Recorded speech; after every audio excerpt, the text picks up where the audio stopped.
যারা বাহক আছে তারা ধরা পড়ে থাকে। তো আমাদের উদ্দেশ্য ছিল এবার আমরা যারা ক্যারিয়ার আছে তারা না, মূল যারা এই মাদক ব্যবসায়ী যারা এখানে অর্থ যোগান দেয় এবং যারা বড় পরিসরে ব্যবসাটা পরিচালনা করে আমরা তাদেরকে গ্রেপ্তার করব। তো এর ধারাবাহিকতায় আমাদের কাছে তথ্য আসে। আমি যে স্থানের কথা বললাম, শ্যামপুর কদমতলী থানাধীন শ্যামপুর এলাকার ভাঙারি বাড়ির দক্ষিণ পাশে একটি বড় মাদকের সিন্ডিকেট আছে এবং এই মাদক নিয়ন্ত্রণ করতে যেয়ে এখানে যারা মাদক কারবারি আছে তারা অস্ত্রের ব্যবহার করে থাকে। তার ধারাবাহিকতায় আমরা গতকাল উক্ত এলাকায় অভিযান পরিচালনা করি। আমার এডিসি এবং এসির নেতৃত্বে যৌথ দুটি দল যৌথভাবে অভিযান পরিচালনা করে এবং এই মাদকের যে স্পট আছে যেটাকে তারা আড়ত বলে থাকে, সেই স্থল থেকে আমরা জাহাঙ্গীর আলম টিটু, আব্দুর রাজ্জাক শানু এবং মামুন নামে তিনজন মাদক কারবারি এবং সন্ত্রাসীকে 3টি অস্ত্রসহ বিদেশি পিস্তল সহ আমরা গ্রেপ্তার করতে সক্ষম হই। আমরা টিটু নিকট থেকে একটি বিদেশি পিস্তল, 8 রাউন্ড ম্যাগাজিন ভর্তি 8 রাউন্ড গুলি, আব্দুর রাজ্জাক শানুর নিকট থেকে একটি বিদেশি পিস্তল এবং 8 রাউন্ড গুলিসহ ম্যাগাজিন এবং মামুনের নিকট থেকে একটি বিদেশি পিস্তল এবং 40 রাউন্ড গুলি উদ্ধার করতে সক্ষম হয়। অর্থাৎ আমরা তিনজন ব্যক্তিকে 3টি বিদেশি পিস্তল এবং 60 রাউন্ড গুলি সহ গ্রেপ্তার করতে সক্ষম হয়েছি।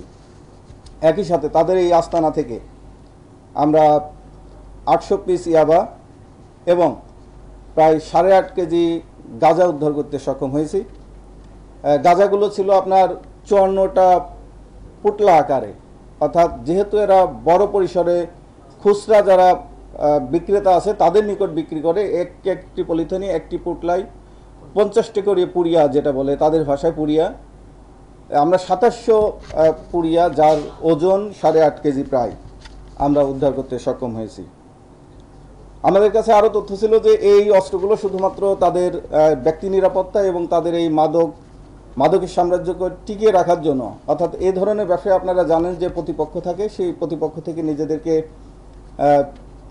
সেফ রাখার জন্য তারা এই অস্ত্রগুলো ব্যবহার করে থাকে। প্রাথমিকভাবে তারা এই অস্ত্রের কথা আমাদের কাছে স্বীকার করেছে। তারা আমাদের কাছে গ্রেপ্তার আছে। আমরা তাদেরকে তাদেরকে বিজ্ঞ আদালতে প্রেরণ করব। আজকে প্রেরণ করে তাদেরকে রিমান্ডে নিয়ে এসে বিস্তারিত জানার চেষ্টা করব এই অস্ত্রের উৎস কোথায় এবং এই অস্ত্রগুলো কোন কোন কাজে ব্যবহৃত হয়। প্রাথমিকভাবে তারা স্বীকার করেছে এগুলো তাদের মাদকের যে সাম্রাজ্য, সেই সাম্রাজ্য টিকিয়ে রাখতে তারা এই মাদক অস্ত্রগুলো ব্যবহার করে থাকে।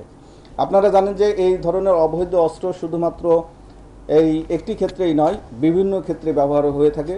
যেমন পলিটিক্যাল ক্লিংয়ের ক্ষেত্রে ব্যবহার করে থাকে। এই অস্ত্রগুলো কখনো কখনো আবার ভাড়া দিয়ে থাকে।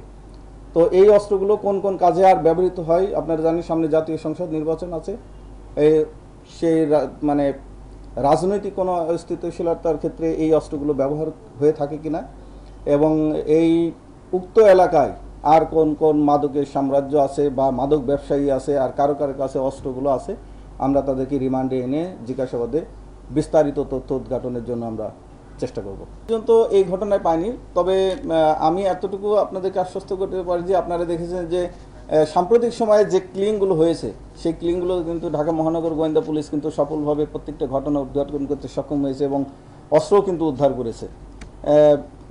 সর্বশেষ পুরান ঢাকায় যে মার্ডারটা হয়েছে সেখানেও গোয়েন্দা পুলিশ অস্ত্র উদ্ধার করেছে এবং আসামিদেরকে গ্রেপ্তার করেছে। আমরা গতকাল করলাম এবং এর আগে যে নৃশংস হত্যাকাণ্ড হয়েছে সেটাও কিন্তু আমরা উদ্ঘাটন করেছি। আমাদের পক্ষ থেকে সর্বোচ্চ চেষ্টা থাকে যে এর আড়ালে যে সমস্ত রহস্য থাকে সেই রহস্যগুলোকে উদ্ঘাটন করে আনার জন্য। এদের নামে অস্ত্র মামলা আছে, দুটি করে অস্ত্র মামলা আছে, অস্ত্র মাদক মামলা আছে। সঠিক। এর আগে 2বার গ্রেপ্তার হয়েছে।